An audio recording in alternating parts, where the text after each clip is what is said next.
Assalamualaikum warahmatullahi wabarakatuh.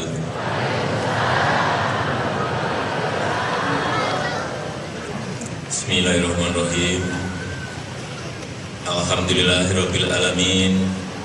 Assalatu wassalamu ala asrofil anbiya'i wal mursalin. Presiden Joko Widodo akan berpidato di depan sekitar 10.000 ulama dari berbagai daerah dalam acara doa untuk keselamatan bangsa. Dan kita ikuti bersama seperti apakah jalannya pidato dari Presiden Joko Widodo. Yang saya hormati Ketua Umum PKB beserta seluruh jajaran Dewan Syuro Partai Kebangkitan Bangsa, yang saya hormati, yang saya muliakan para ulama, para kiai, yang saya hormati para menteri Kabinet Kerja, hadirin, hadirat yang berbahagia. Alhamdulillah, sangat berbahagia sekali pada siang hari ini saya bisa bersilaturahmi dalam silatnas yang diadakan oleh Partai Kebangkitan Bangsa PKB. Hadirin hadirat yang saya hormati, sebagai bangsa yang besar, kita telah mendapatkan karunia yang sangat banyak dari Allah. Geografis yang sangat strategis antara dua samudra, India dan Pasifik, sumber daya alam yang melimpah, mulai dari hutan, sumber daya mineral, sumber minyak dan gas, dan yang tidak kalah pentingnya adalah sumber daya manusia kita yang jumlahnya kurang lebih 252 juta penduduk Indonesia. Kita nomor 4 di dunia.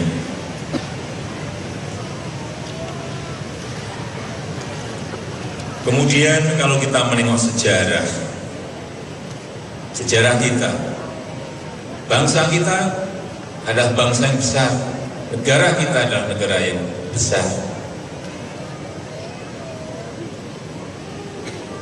Betapa sangat besarnya dulu saat zaman kerajaan Sriwijaya bisa menguasai, kerajaan Majapahit yang bisa menguasai Nusantara, kerajaan Samudra Pasai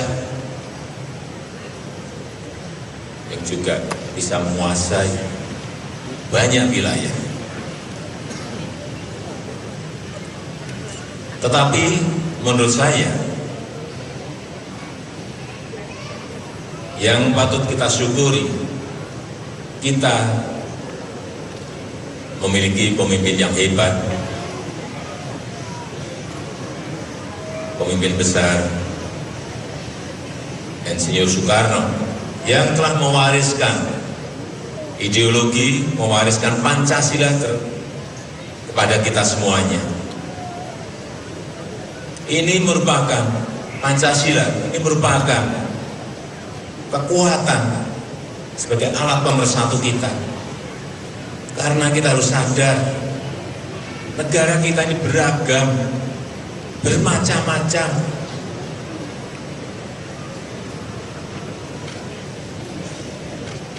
Berapa suku kita? Berapa bahasa daerah kita? Suku ada kurang lebih 700-an. Bahasa daerah ada 300-an lebih, 340-an. Berbeda-beda semuanya.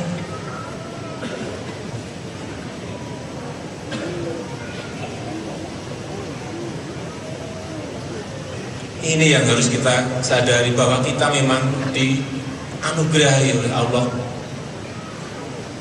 sebuah keberagaman, sebuah kemajemukan.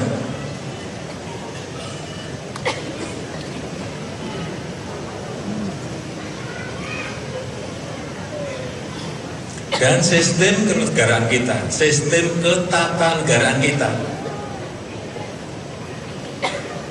ini menghargai, menjamin kemajemukan dan kebinekaan itu, yang bermacam-macam itu. Dan tugas kita apa? Tugas kita menjaga. Coba kita lihat yang berkaitan dengan seni budaya, macam-macam. Mungkin lebih dari 4.000 tarian daerah kalau dikumpulkan. Macam-macam, beda-beda semuanya. Inilah yang harus kita sadari. Dan saya tahu betul, karena dari ujung yang barat sebelah utara, di Pulau Natuna, saya datang. Di yang paling utara, di Pulau Miangas, itu kalau dari kota Manado ke Pulau Miangas kalau naik kapal itu 12 jam. Kalau kita ke atas lagi di Papua, di Wamena, Yahukimo, di Puncak, semuanya beda-beda. Adatnya beda, bahasanya beda. Ini sebuah karunia, anugerah yang patut kita syukuri. Dan tugas kita adalah merawat dan menjaga. Merawat dan menjaga.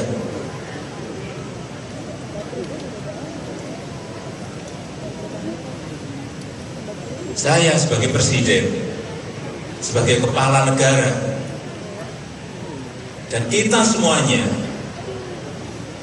tugasnya adalah menjaga agar prinsip-prinsip dalam Pancasila itu tetap utuh.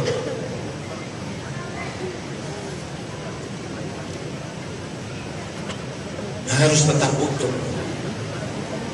Kalau tidak, kita tidak bisa membayangkan. Karena bermacam-macam suku, bermacam-macam ras, bermacam-macam agama kita ini.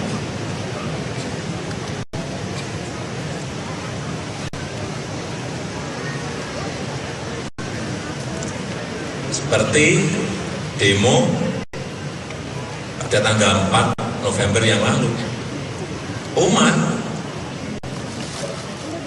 yang datang ke demo niatnya baik,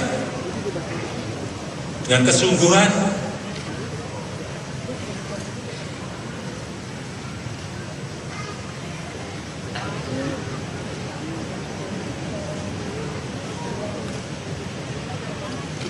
dan konstitusi kita memang memperbolehkan untuk menyampaikan aspirasi, menyampaikan pendapatnya. Tetapi ada aturan-aturan yang harus kita taati. Ada aturan-aturan hukum, ketentuan-ketentuan hukum yang harus kita ikuti.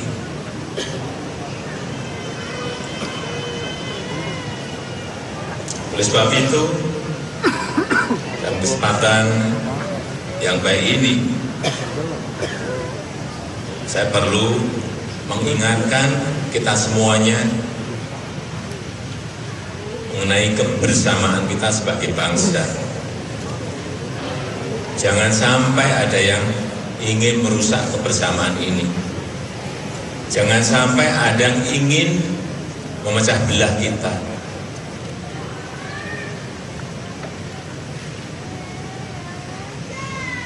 Karena kalau kita lihat di media sosial, pada 1 bulan, 2 minggu, 3 minggu belakangan ini, di media sosial isinya saling menghujat, isinya saling mengejek, isinya saling memaki, isinya banyak yang fitnah, isinya adu domba, isinya memprovokasi.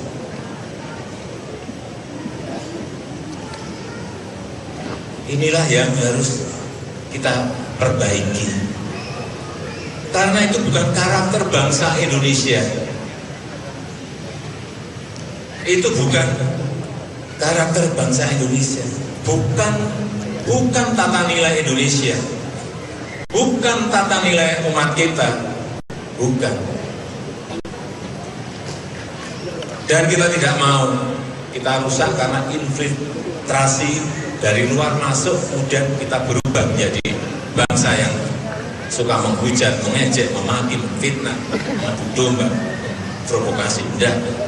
Bangsa kita punya budi pekerti yang baik, punya sopan santun yang baik, akhlakul karimah yang baik.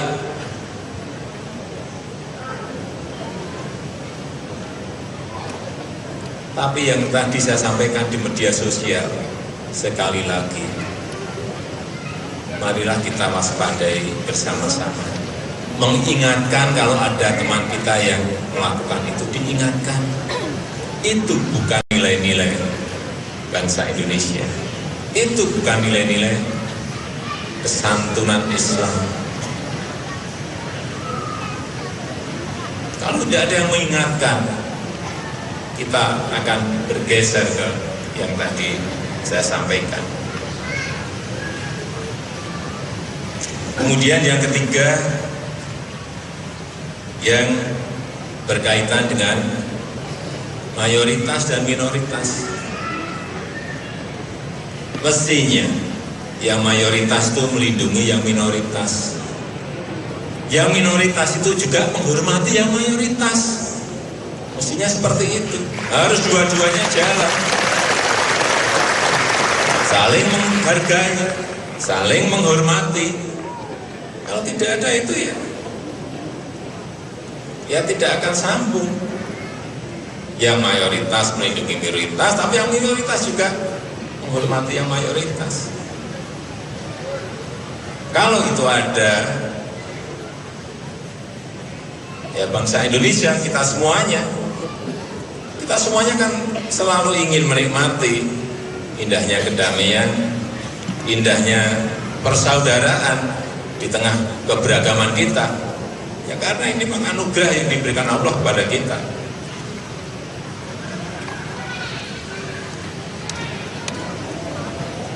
Yang keempat, yang berkaitan dengan pembangunan, saya ingin menyinggung sedikit. Karena memang yang sementara ini memang kita baru konsentrasi fokus kepada pembangunan fisik. Tapi infrastruktur fisik yang kita bangun ini memang baru infrastruktur fisik. Tetapi yang penting juga sebetulnya infrastruktur batiniah, infrastruktur batin juga perlu. Benar enggak? Tapi saya mau cerita yang infrastruktur fisik dulu.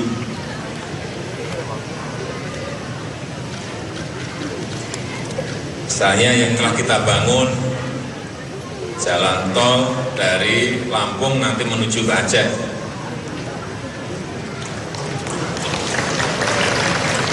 Dan dari Lampung ada, sudah dimulai belum? Nah, kalau bilang belum, gambarnya ada. Sudah dimulai 2 tahun, hampir sampai ke Terbanggi Besar. Ini perlu dilakukan, tidak hanya di Jawa, tetapi di luar Jawa. Di Balikpapan menuju ke Samarinda, di Manado menuju ke Bitung. Alhamdulillah semuanya berjalan dengan baik, tinggal menunggu selesainya pelabuhan-pelabuhan yang besar, misalnya di Kuala Tanjung di Sumatera Utara, kemudian Makassar yang baru, Makassar Newport, memang baru selesai yang Kuala Tanjung 60%, Makassar Newport baru dimulai mungkin 20%, semuanya baru dimulai. Tanjung Priok yang baru juga. Kenapa ini dibangun? kemudian airport di kabupaten yang kecil, misalnya airport Rembele di Bener Meriah di Aceh, kemudian airport di Wamena di Papua, di Yahukimo, di Miangas, pulau yang sangat kecil yang penduduknya hanya 800 orang, tapi juga airportnya dibangun. Untuk apa ini? Untuk mempersatukan kita. Yang kedua juga yang paling penting, infrastruktur fisik ini memang untuk nantinya kalau dijadi ongkos transportasi, insya Allah akan lebih murah. Ongkos logistik untuk membawa bahan baku sembako juga akan bisa jatuhnya lebih murah, dan akhirnya harga-harga akan bisa jatuhnya lebih murah. Tapi ini belum jadi, belum selesai. Inilah perlunya infrastruktur fisik.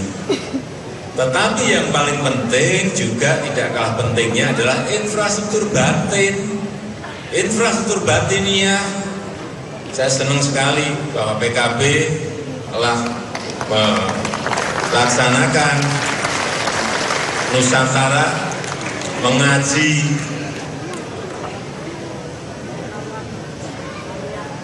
Di mana-mana juga sholawat Maria, sholat Maria juga diadakan. Ini infrastruktur batin yang juga harus diisi. Tidak hanya yang fisik-fisik saja, tetapi memang pemerintah sekarang ini masih fokus di dalam infrastruktur fisik. Tapi nanti kalau sudah masuk ke infrastruktur batinnya, fisik-fisiknya dengan Caimin.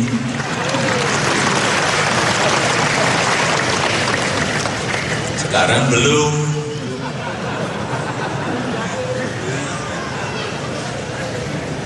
Ya memang saya sampaikan apa adanya. Ya, memang belum.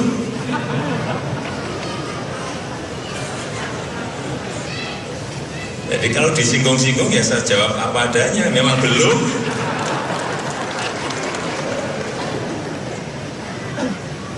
Tadi kan tanya, kapan senangnya?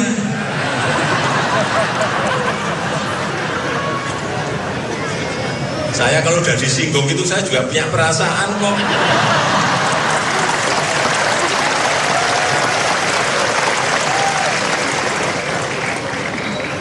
Ya nanti berbicara berdua saja lah. Tidak usah saya ungkap di sini nanti ribuan jamaah yang hadir nanti tahu. Nanti yang memberitahu biar Pak Muhaimin Iskandar saja.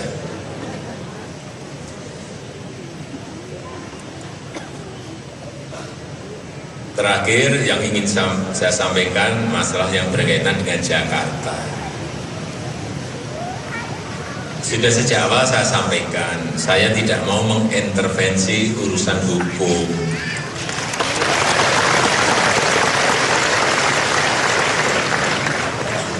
Serahkan saja pada proses hukum. Ini kan sudah diproses. Sebenarnya sudah sebelum demo juga sudah diproses. Saksi-saksi sudah ditanya, saksi ahli sudah didatangkan. Ya, tapi namanya proses itu kan sudah memerlukan waktu. Kok nggak pada sabaran? Tapi itu bukan PKB. Saya tahu. Jadi mari kita tunggu nanti hasil proses hukum itu seperti apa. Jangan aparat hukum kita paksa-paksa. Itu aturannya sudah ada kok. Ketentuan hukumnya juga sudah ada.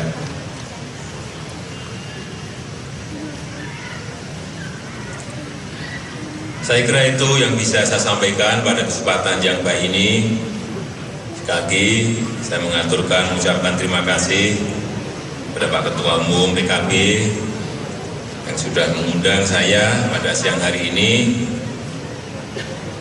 Semoga kerjasama pemerintah dan Partai Kebangkitan Bangsa terus dapat kita jalin dengan baik. Kalau ada hal-hal yang kurang saya diingatkan, kalau ada hal yang perlu diperbaiki saya dibisiki, karena saya hanya manusia biasa yang penuh dengan kekurangan, yang perlu diingatkan, yang perlu dibisiki kalau ada hal yang kurang. Saya kira itu yang bisa saya sampaikan. Terima kasih. Wassalamualaikum warahmatullahi wabarakatuh.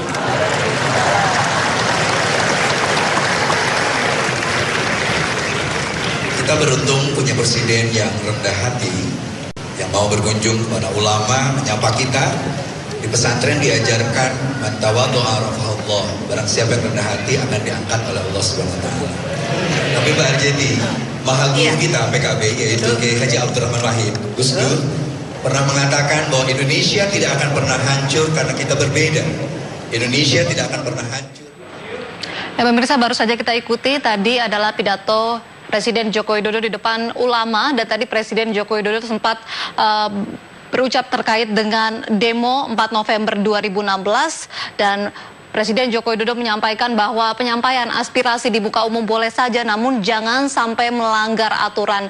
Dan tadi ia juga sempat menyinggung terkait dengan kasus hukum yang saat ini sedang dijalani oleh Basuki Cahayapurnama. Ia menyatakan bahwa sekali lagi ia tidak akan intervensi terkait dengan kasus hukum yang saat ini tengah didalami oleh pihak aparat kepolisian.